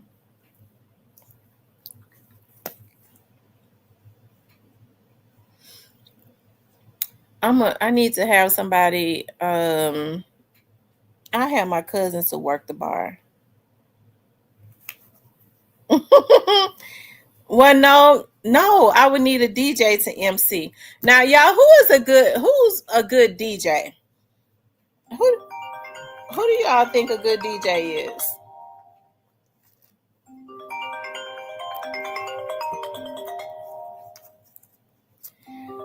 I want one of the best DJs in the Memphis area. Y'all give me some names. Stan Bell. Stan Bell is a good DJ. And y'all know who I was thinking of. Stan Bell's a good. But I'm gonna tell y'all who is a good MC because she MC'd one of my dad's events. Bev Johnson. Bev Johnson is such a good MC.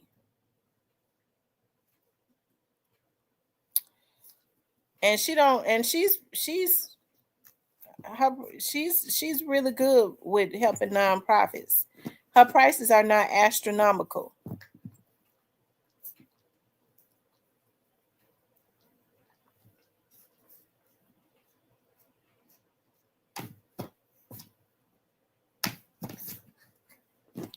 So what y'all think about Bev Johnson?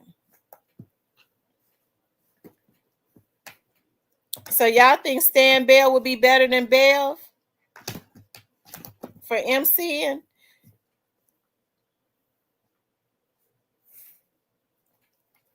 So y'all think Stan Bell gonna be better than Bev Johnson? Okay. Like Bev used to MC my dad's events. She was really good.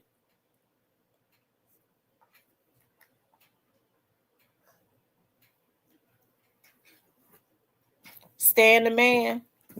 Okay. I'll see what his prices are. Y'all gonna have me asking everybody to sponsor.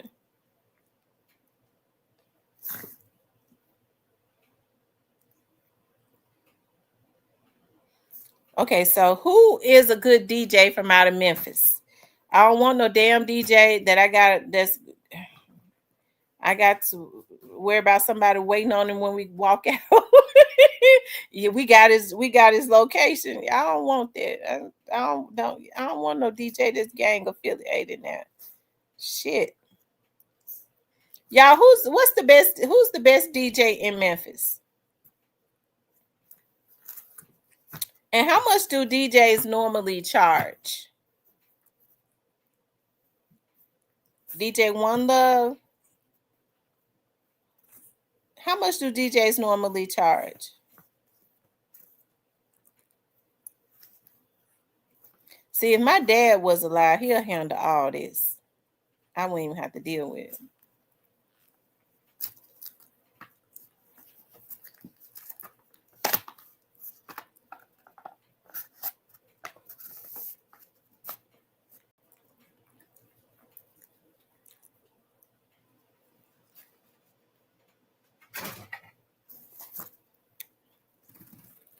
A couple of hundreds, not an hour. I know, because an event is at least 2 hours.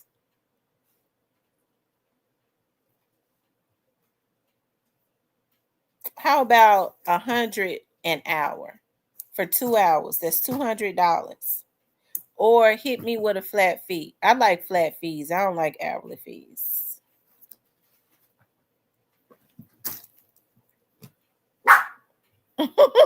No, how about $100 an hour for 2 hours?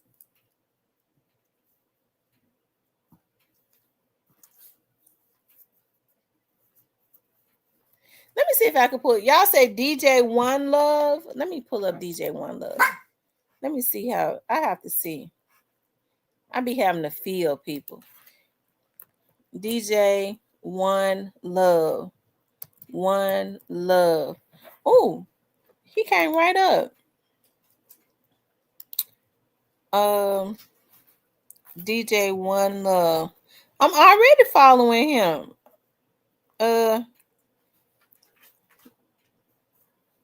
Let's see.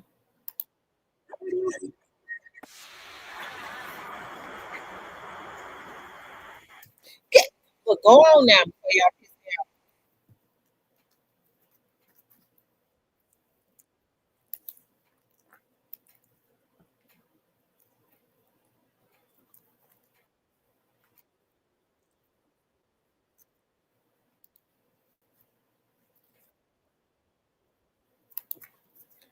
So is DJ One Love? Is he like a gospel DJ? Look like he's a gospel DJ.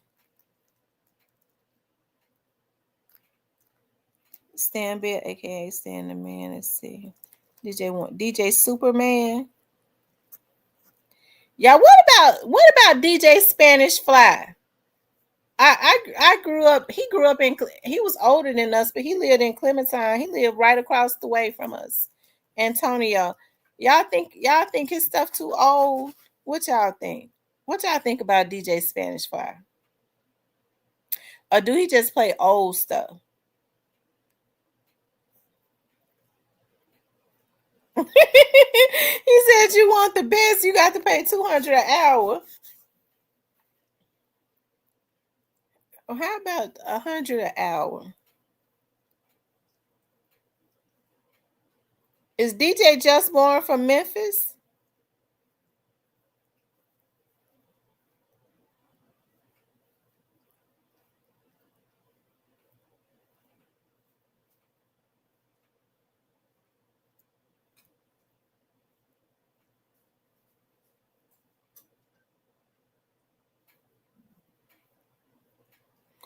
Oh, Al Green.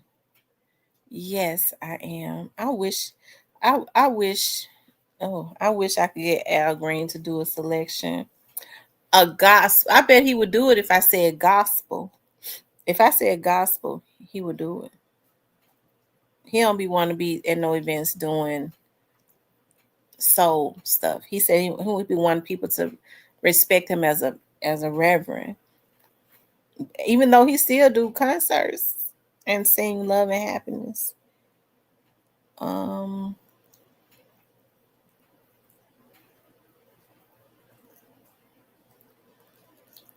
Just Born is on the DJ Spanish Fly. Gotcha.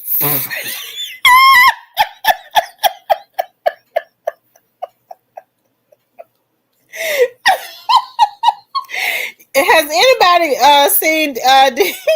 Has anybody been out to Spanish Fly? Let me see. Antonio. That's what we always call him, Antonio. Antonio was always a real nice. He was always real respectable. He was older than us.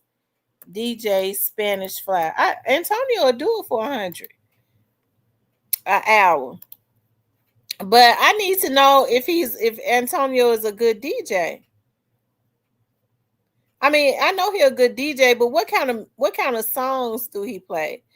We need I need somebody that's gonna keep the money. We're gonna have some money folks up in there. The DJs and the entertainment keeps them happy, makes them want to give. Okay. Um, we don't want no boring music now.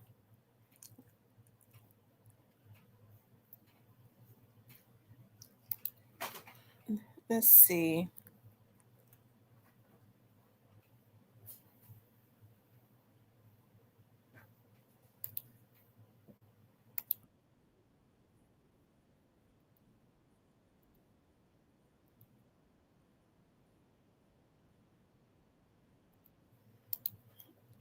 I don't know if let's see. He plays most of the Memphis gangster music. Okay. So he plays the old music. I need somebody that's gonna be rocking shit.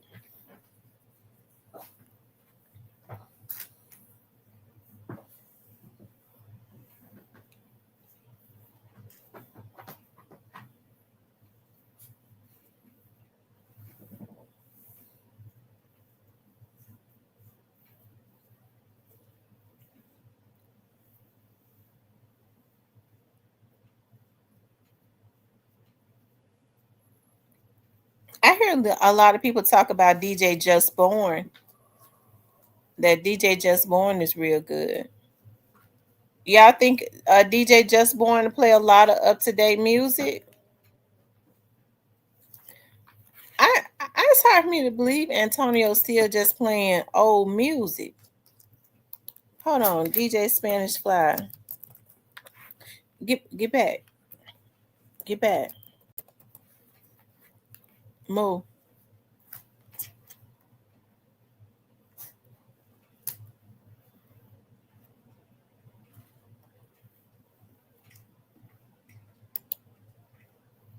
Hold on, y'all.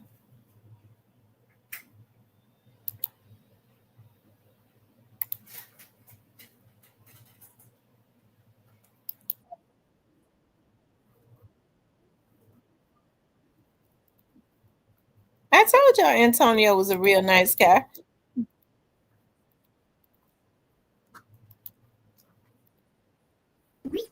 You are now about to witness the strength of real players.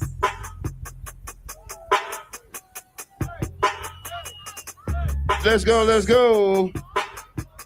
Here we go, here we go, here we go. Gotti and Memphis players, and they slinging the shit. The more garden players, and they serving the shit.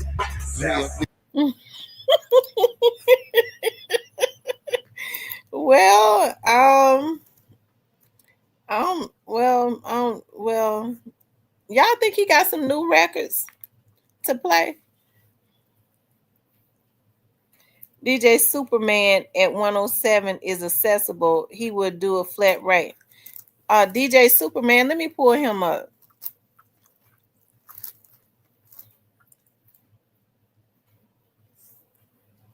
Oh, okay. All that, so they'll ask me. Okay.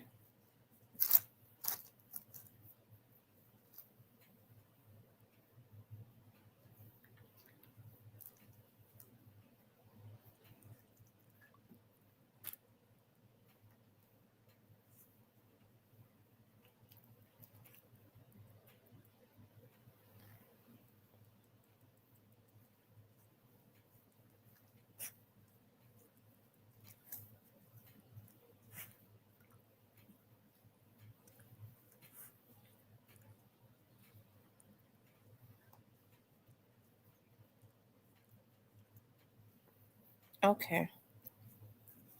I'm gonna look at DJ Superman and DJ Just Born. Because I've heard Just Born's name a lot. People talking about him, and he's a good DJ.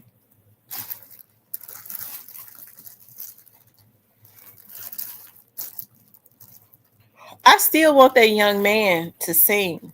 And he gonna have to sing more. I wonder what kind of, I guess he'll sing whatever I tell him to sing, right?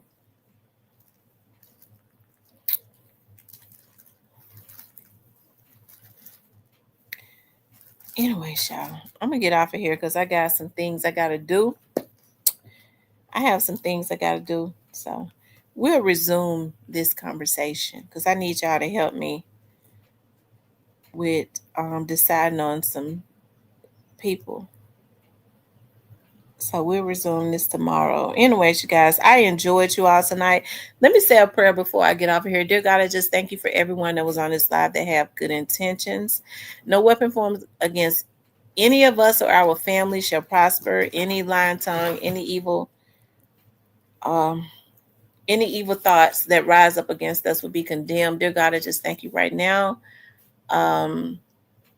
For shielding and protecting each and every one of us, to include our families. No weapon formed against any of us. I just said that right.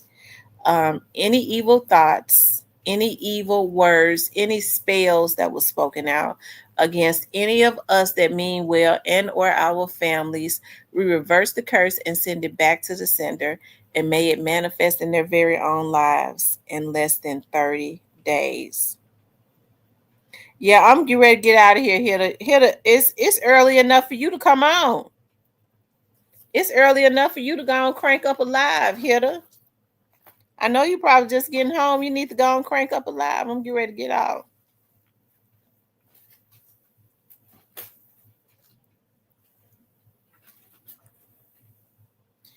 Yeah, I know I have to say a prayer.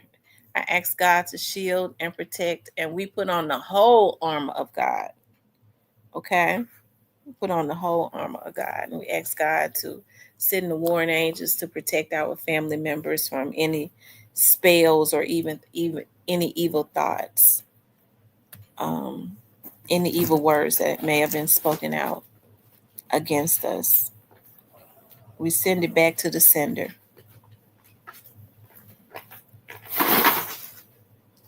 I'm B2 Hitter. I am on beat. Listen, y'all, I love you all. Y'all make sure y'all pray again before you go to bed tonight. Sleep peacefully, and I ask God to be with you all tomorrow.